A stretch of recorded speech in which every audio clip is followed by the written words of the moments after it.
This channel does not promote any violent, harmful, or illegal activities. All content provided by this channel is meant for an educational purpose only. তিলোত্তমা কাণ্ডের তদন্তে ফের আর্জি করে CBI. ঘটনার রাতে ডিউটিতে থাকা নার্স স্টাফদের জিজ্ঞাসাবাদ কি ঘটেছিল সেই রাতে 9 থেকে 10 জনকে জিজ্ঞাসাবাদে সিবিআই। পাশের ওয়ার্ডে কর্মরত বেশ কয়েকজনকেও আজ জিজ্ঞাসাবাদ করেন সিবিআই আধিকারিকরা।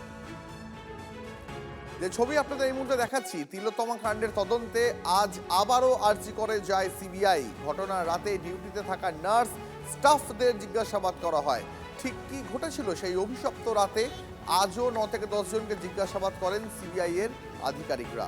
পাশের ওয়ার্ডে কর্মরত বেশ কয়েকজনকেও জিজ্ঞাসাবাদ করা হয়েছে বলে আমরা জানতে পারছি। আমাদের প্রতিনিধি সুপ্রিয় আমাদের সঙ্গে রয়েছেন। সুপ্রিয়, সিবিআই যে জিজ্ঞাসাবাদ আজকে চালিয়েছে, এখনো পর্যন্ত সিবিআই কি জানতে পারলো?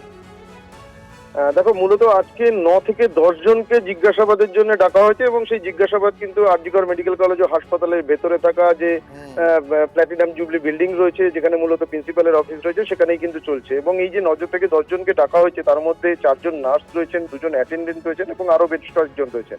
এবং যারা ঘটনার দিন হাসপাতালের বিভিন্ন ওয়ার্ডে বা অন্যান্য জায়গাতে কর্তব্যরত ছিলেন, তাদেরকেই কিন্তু জিজ্ঞাসাবাদের জন্য ডাকা হয়েছে। এদের কাছ থেকে মূলত ঘটনার দিনের কি পরিস্থিতি তৈরি হয়েছিল, যে জায়গা থেকে সেমিনার হল থেকে দেহ উদ্ধার হয়েছিল তার আশপাশের এলাকা বা অন্যান্য জায়গাতে কোনো রকম কোনো অস্বাভাবিকতা তারা দেখেছিলেন কিনা, কাদের কাদের উপস্থিতি দেখেছিলেন এবং তারা কি কাজে তাদের কর্তব্য ছিল, এই সমস্ত বিভিন্ন বিষয় কিন্তু জানার চেষ্টা করছেন তদন্তকারীরা এবং নতুন করেই কিন্তু সেটা করা হচ্ছে।